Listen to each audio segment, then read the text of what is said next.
ikaze kuri Ndabaga TV, urubuga rw'ibitekerezo n'urw'amakuru. Uyu munsi ku itariki ya 10 ukwezi z'ukwa 10 mwaka 2021 tugiye kureba amakuru, tugiye kureba inama iherutse kubera mu gihugu cy'Ubufaransa yiswe Sommet Afrique France.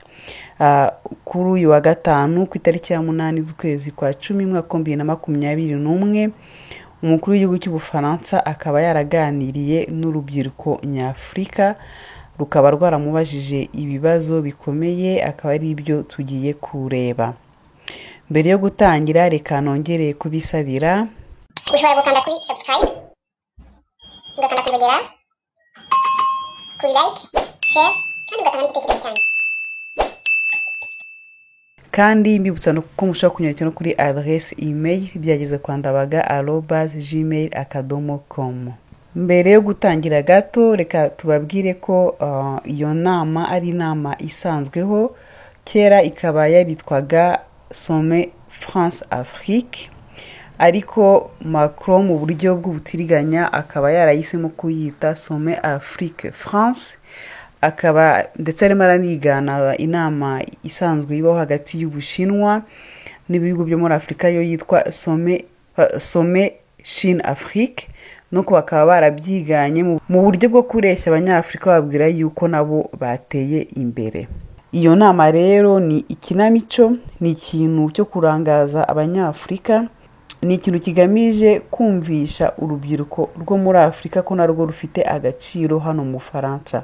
Ikiyitera nkuko Kemiseba yabivuze, ngeremeranya nawe, nuko Ubufaransa butangiye kubona yuko butagifite agaciro muri Afrika, ko abantu basobanukiwe yuko ari mati bihugu, ko abantu basobanukiwe yuko bubereyeho guharanira inyungu zabwo, cyane cyane mu rubyiruko nyafrika.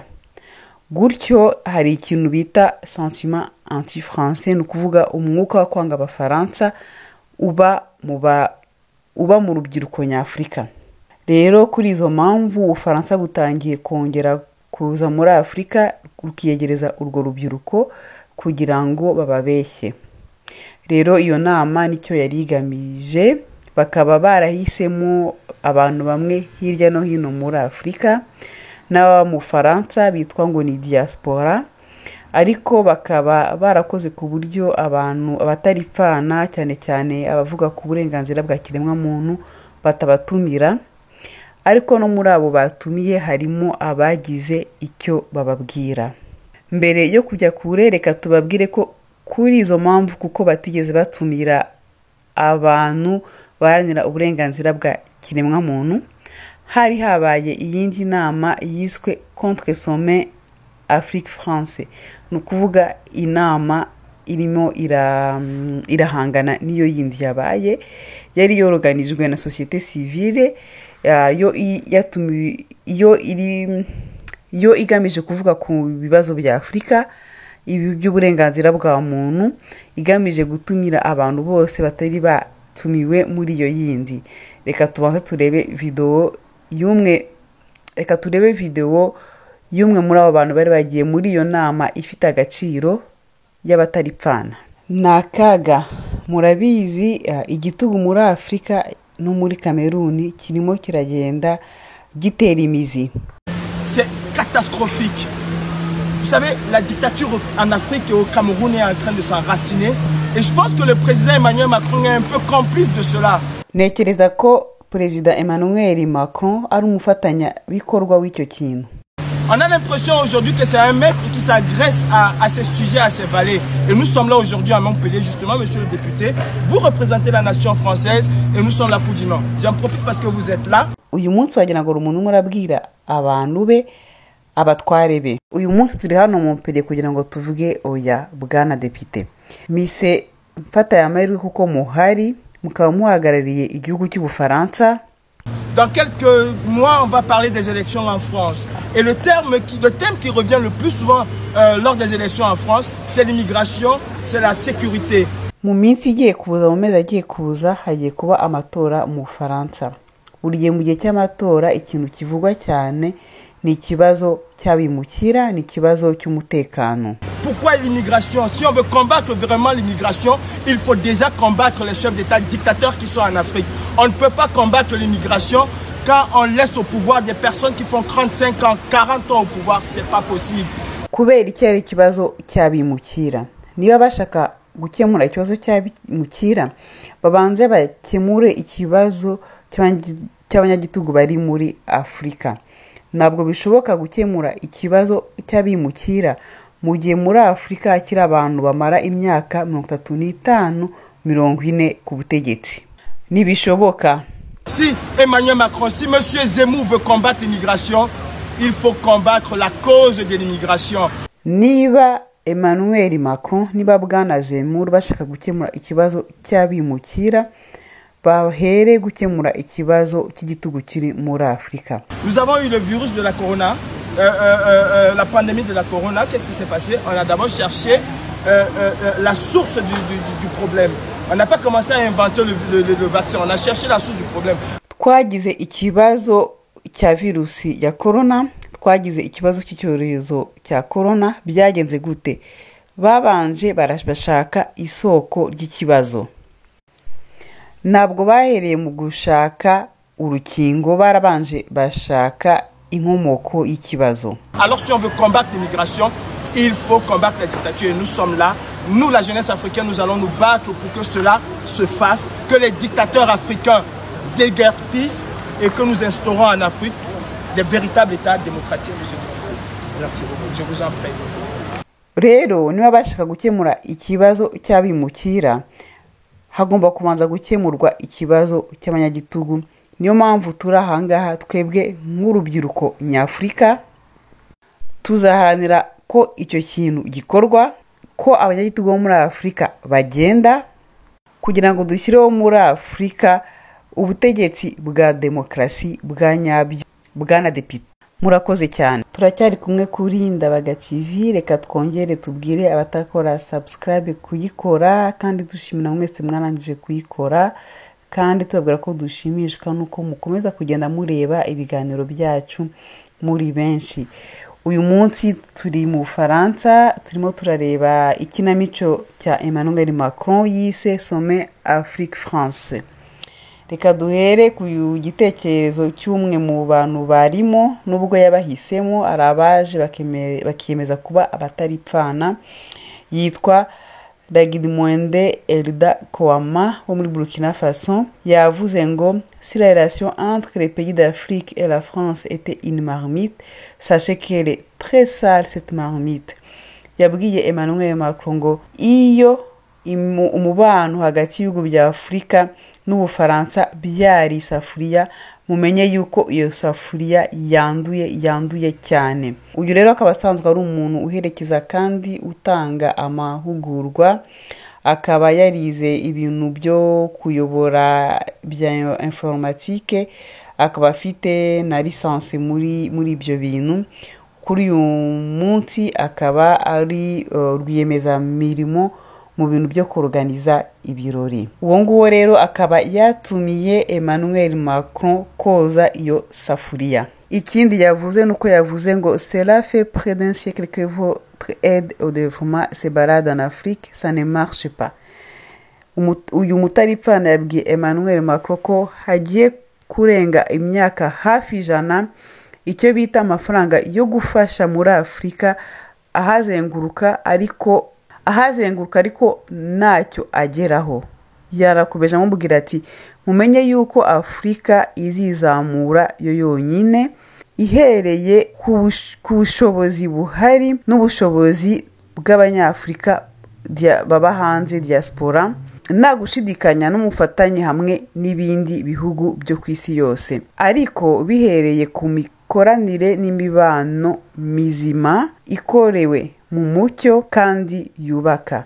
Muri Afrika tugira imitwe ikoze neza. Hari n'abashoramari muri Afrika, kandi twatangiye kwiteza imbere muri Afrika. Umubano mwebwe no murashushanya ntabwo hubaka nta nuwo dushaka. uyu mudamu rero abantu benshi bakaba bamukomeye amashyi nubwo ngewe nkeka ko yibagiye kuvuga ikibazo cy'uburenganzira bwa kiremwamuntu n'ikibazo cya demokarasi, ariko wenda umuntu yakeka ko muri Burkina Faso ibyo bibazo ntabyo bafite. Ikindi yavuze ko ayo mafaranga bita aide au développement, amafaranga yo gufasha kugira ngo ibihugu bitere imbere muri Afurika nayo nayakenewe. Ndahamya yuko muri Afurika yakiri abantu babakene cyane, wenda we ku giti cye ntabwo yakeneye, ariko ari abandi bantu no mu gihugu akomokamo cya Burkina Faso bayakeneye. Gusa tukiri kuri iyo ngingo, mu minsi ishize habaye inkuru icukumbuye yerekanye ko ayo mafaranga ari amafaranga Ubufaransa bwihishe inyuma bukagenda bukayaha ibigo by'Ubufaransa biri muri Afurika bikubaka imihanda. Ni nkaho Ubufaransa buvana amafaranga inahanga wita ko agiye gufasha Afurika kujya imbere, akagenda agakoreshwa mu guha amasoko ibigo by'Abafaransa biba muri Afurika. Noneho ugasanga mu bihugu agiyemo ayo mafaranga adafashije abaturage baho. Nyarakeka ko kugira ngo umuntu ajye kuvuga ko ayo mafaranga adakenewe muri Afurika, ahubwo umuntu agomba kugira ubutwari bwo kujya gusaba ko amafaranga agenda akagera ku baturage. Reka tuhite twongera turebe video y'inama ya kabiri yari irimo abataripfana batatumiwe na Emmanuel Macron, uyu nguyu no mu gihugu cya Guinée. J'aimerais savoir pourquoi vous êtes là aujourd'hui. Bonjour, je suis représentant de la diaspora guinéenne, membre actif de la société civile de l'opposition guinéenne. Mwaramutse, ndifuza kumenya impamvu muri hano. Ndahangaha ndi umwe muhagarariye société civile yo muri Guinée, ndi umwe mu mirimbanyi n'umwe mu bantu bavuga cyane batavuga rumwe na leta. Je suis là au sommet France-Afrique, dénommé désormais par inversion Afrique-France. À mon sens, le vocable change, mais la pratique restera la même. Je suis là pour dire que l'Afrique actuelle mérite un nouveau regard. Ndi ahangaha muri iyi nama France-Afrique bahinduye bakayita Afrique-France. Kuri ngewe imvugo yarahinduwe, ariko imikorere ntabwo izahinduka. Ndahangaha kugira ngo mvuge ko Afurika y'ubungubu ikeneye uko irebwa bundi bushya. L'Afrique a changé.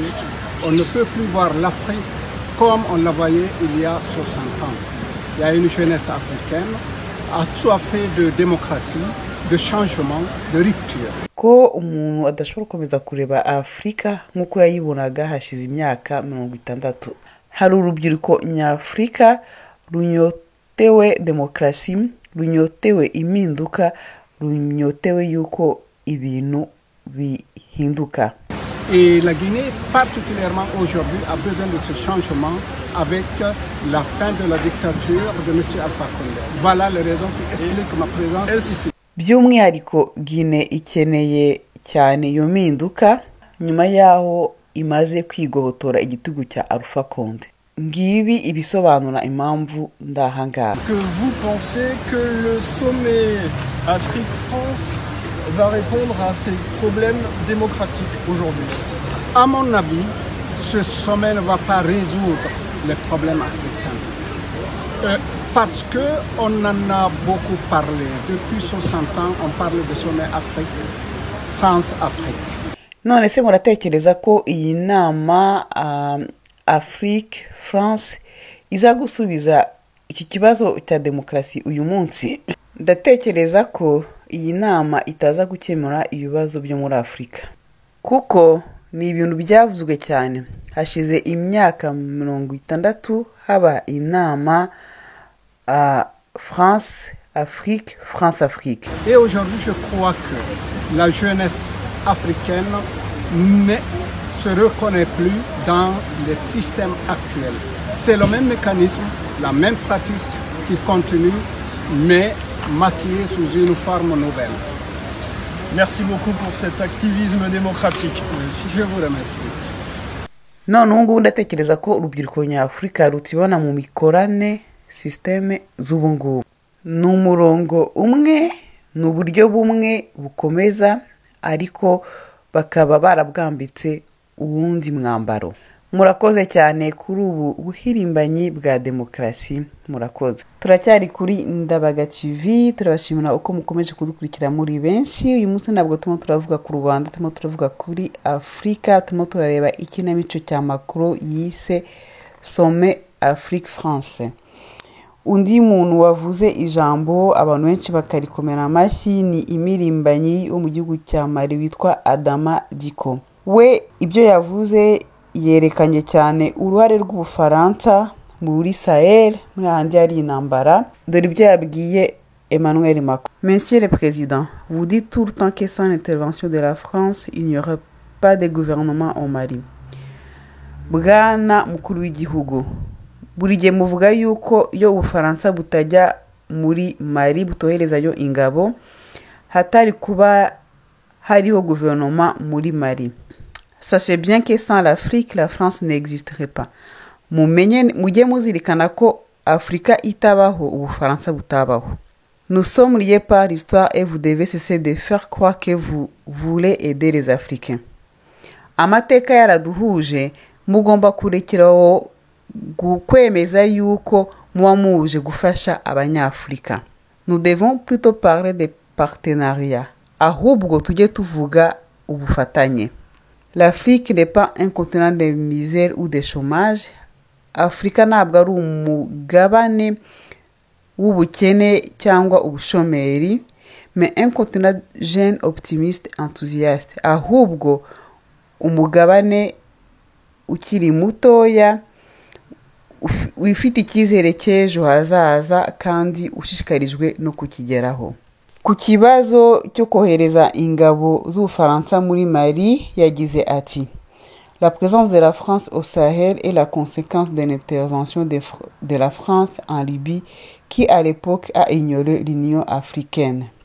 Kuba Ubufaransa bwarohereje ingabo zayo muri Sahel ni ingaruka z'uko Ubufaransa bwagiye muri Libya muri icyo gihe butigeze buvugana na Union africaine, ubumwe bwa Afrika, umuryango w'ubumwe bwa Afrika nk'uko yabyibukije. Anga ku giti cyanjye nakongeraho yuko Union africaine nk'uko yita igizwe n'abanyagitugu n'ubundi baba badaharanira inyungu za Afrika, ku buryo sinyeka ko ni Ubufaransa bubabaza ari cyo byari kugeraho. Ikindi kintu yavuze nuko iyo hari ikibazo cy'intambara, koherezayo ingabo ziturutse hanze ntacyo bimaze. Kuri iyo ngingo na Emmanuel Macron yambwiye ko nawe yemera yuko iyo hari ikibazo cy'intambara, kohereza mu gihugu harimo icyo kibazo ingabo zo hanze ntacyo bimaze. Habwirwa benshi hakumva beneyo. Reka twongere turebe iyindi video y'inama yari ihanganye n'iyi ngiyi, inama y'abataripfana nabo muri Afrika, nubwo batatumiwe kuko batari mu bo Macron yahisemo, cyangwa umwirabura wamukoreye, nge mbyita umucakara wo mu nzu wabimukoreye, abo atahisemo bo bagiye Montpellier kugira ngo berekane ko nabo bahari. Wo tujye kumva akaba ari umugore wo muri Cameroun. Bonjour, je suis représentant de la nation française. J'aimerais savoir pourquoi vous êtes venu aujourd'hui, il fait beau, à Montpellier. Oui, bonjour Monsieur Nadeau. Très contente d'être avec vous aujourd'hui, avec le représentant du peuple français. Mwaramutse, ndumwe muhagarariye leta y'Ubufaransa. Ndifuza kumenya impamvu mwaje uyu munsi, hari n'izuba ahangaha i Montpellier. Mwaramutse Bwana Nado, nishimiye kuba ndahangaha uyu munsi, kuba ndi kumwe namwe, umwe mu bahagarariye abaturage b'Ubufaransa. Donc je suis à Montpellier ce jour en tant que femme indignée de la diaspora camerounaise. Et c'est pour répondre à la convocation d'Emmanuel Macron qui voudrait bien rencontrer la société civile africaine et en particulier camerounaise. ndahangaha uyu munsi i Montpellier nk'umwe mu bagore bataripfana bahagarariye diaspora yo muri Cameroon. ndahangaha nibitabiriye ubutumire bwa Emmanuel Macron wifuzaga guhura na société civile nyafrika by'umwihariko yo muri Cameroon. Je suis déçue parce que moi j'ai pas été invitée en tant que personne de la société civile camerounaise.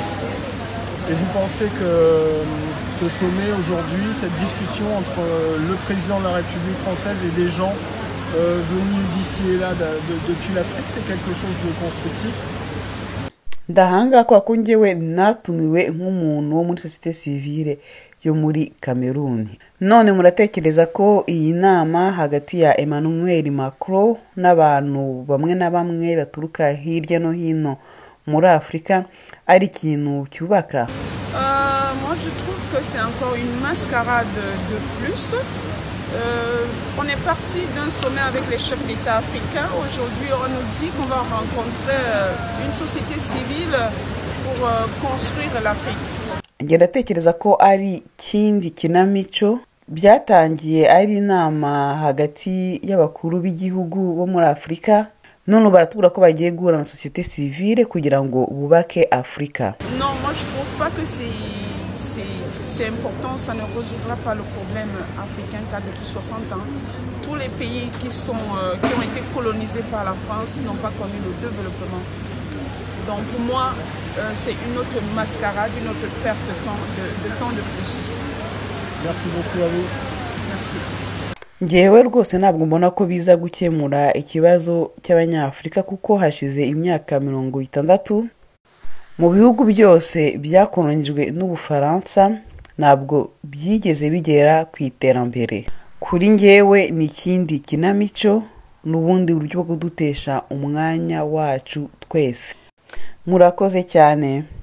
Murakoze. Turacyari kuri Ndabaga TV, reka duhite tujya ku muntu wa gatatu nawe wavuze ibintu bigashimisha abanyafrika cyane cyane ariko bikaba bitashimishije abazungu.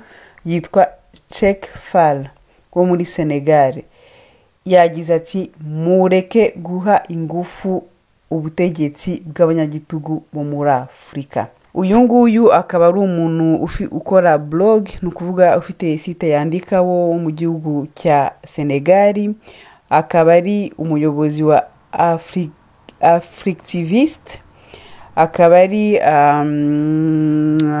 akanama k'abantu bafite amasite baharanira demokrasi.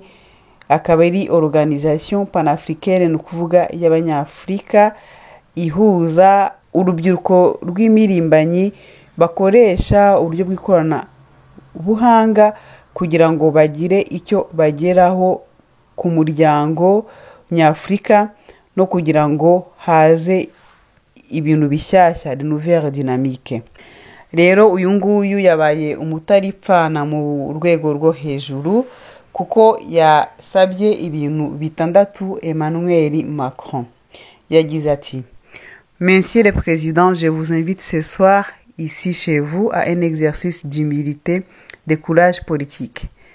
Bwana mukuru w'igihugu, mbatumiye kuri uyu mugoroba hano iwanyu kugira ngo mugerageze gukora mu buryo bwo kwicisha bugufi, mugire ubutwari bwa politike hagendeye mu kubaha, noneho muhure n'amateka.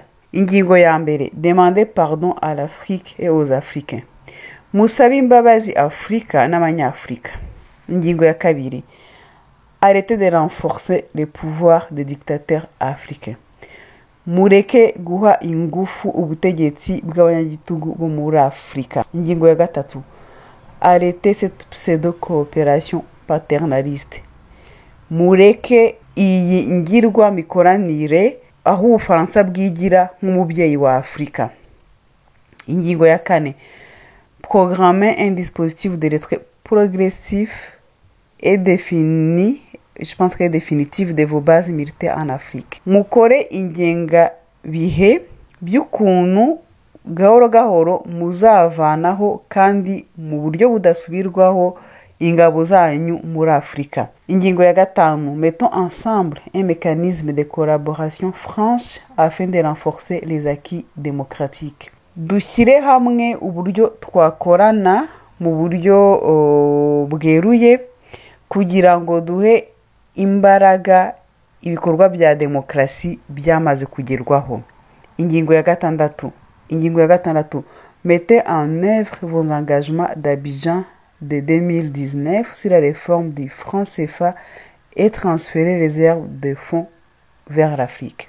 Mutangire gushyira mu bikorwa ibyo mwiyemeje muri Abidjan mwaka 2019 ku mpinduka ya franc CFA, noneho mutangire mujyane amafaranga muri Afurika. Aha icyo umuntu yakongeraho nuko amafaranga franc CFA ari amafaranga akoreshwa mu bihugu byinshi byo muri Afurika bakonejwe n'Ubufaransa. Ayo mafaranga akaba abikwa inanga mu Faransa, akaba nakorerwa inanga mu Faransa. Nagahoma munwa.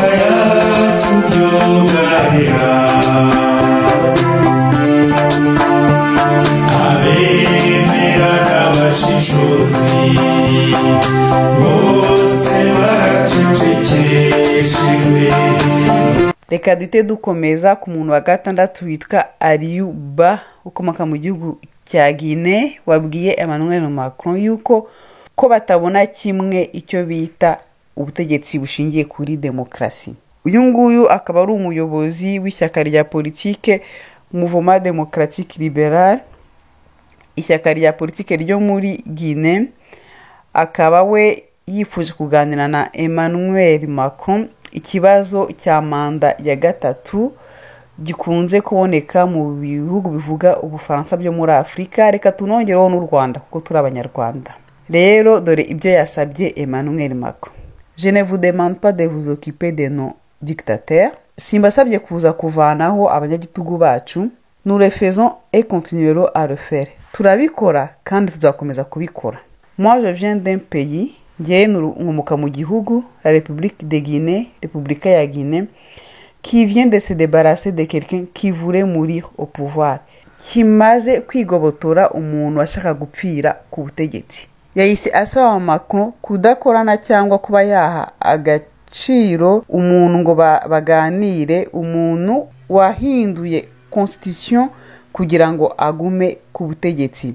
Nimukamugire umufatanyabikorwa. Nkuko yabivuze, igihe cyose Ubufaransa buzakomeza kugenda bukora gutyo kuri icyo kibazo cya manda ya 3, bakagenda bareba umuntu umwe yaba uwo muntu arimo aranira inyungu z'Ubufaransa, uwo muntu bakamwemera, yaba adaranira inyungu z'Ubufaransa bakamwamagana.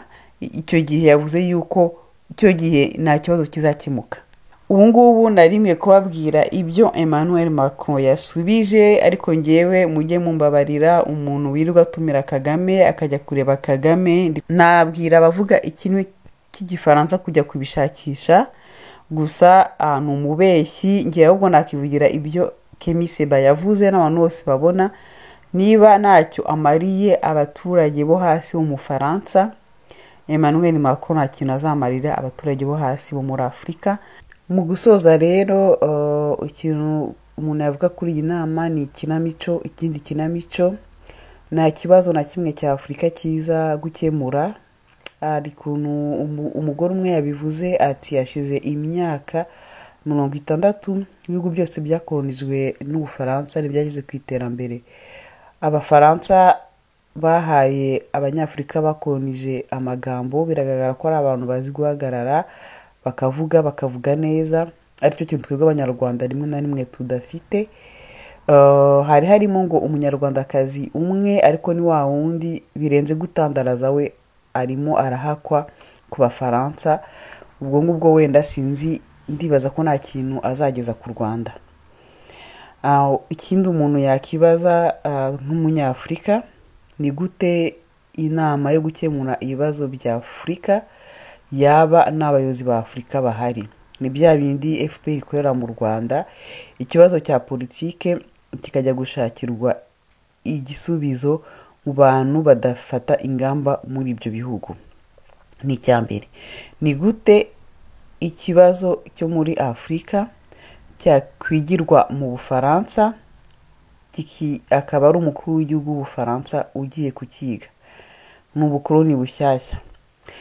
Icya gatatu umuntu yavuga, turebeye mu mboni ya demokarasi, ni gute Emmanuel Macron ashobora gutoranyamo abanyafurika bamwe akavuga ko aribo bagiye gukemura ibibazo byo muri Afurika. Ibyo ngibyo ni nkaho yagize umukuru w'ibihugu byose bya Afurika, akaduhitiramo. Ikintu yakoze mu Faransa agahitamo ngo abantu yise premier de cordée, abo bantu nta kintu barageza ku Faransa. Nyuma y'imyaka 4 abaturage bo mu Faransa munagereranyije barakennye cyane nyuma yaho agiriye ku butegetsi. None no muri Afurika yagiye guhitamo icyo yise les pépites, abantu ngo bazazamura abandi banyafurika. Oya, buri munyafurika wese azizamura. Ngewe ndatera mu bavuze ati ntabwo dukeneye kuza gukora ubuhirimbanyi muri Afurika, dukeneye yuko ureka gushyigikira abanyagitugu bo muri Afurika. Kuri izo mpamvu iyi nama yari ikinamico, ariko njye sinabura gushimira abantu bavuze amagambo abanyafurika benshi batekereza. Kandi icyagaragaye mu itangazamakuru nuko abo ngabo bahakwa, bagiye guhakwa, nta n'umuntu uzi ibyo bavuze. Ni Emmanuel Macron wenyine n'abakorana babizi. Ni ukuvuga ngo ikinamico cya Emmanuel Macron yabwijijwemo 8 aba ari byo bisohoka mu itangazamakuru. Nawe avuga yuko yatsinze, yashaka gukora icyo bita communication, ariko yamugendeye nabi kuko ibyo yavuze ntibyashimishije Abafaransa. N'abanyafurika bamubwije 8 nawe ntibyamushimishije, kandi yarayikoze kugira ngo yegere miliyoni 7 z'abanyafurika baba mu Faransa ejo bundi bazatora. Simamya yuko rero abanyafurika baba mu Faransa ejo bundi bazamutora kubera iyi nama. Abazamutora ni bano yita les pépites, abantu baba barakize inanga mu Faransa bakibagirwa inyungu rusange za Afurika, bakireba bakaza kugira ngo bumve ko Emmanuel Macron yabahisemo. Aha rero ni wa makuru uyu munsi arangiriye. Ndabashimira kuba mwakurikiye kino kiganiro. Ndagira ngo nongere nibutse abataradwa subscribe kuyiduha, gushimira ababikoze, kubabwira ko na mwakunze kino kiganiro mwaza kugisangiza abandi bantu. Reka rero tubifurize icyumweru cyiza. Imana y'u Rwanda ibahe amahoro n'urukundo.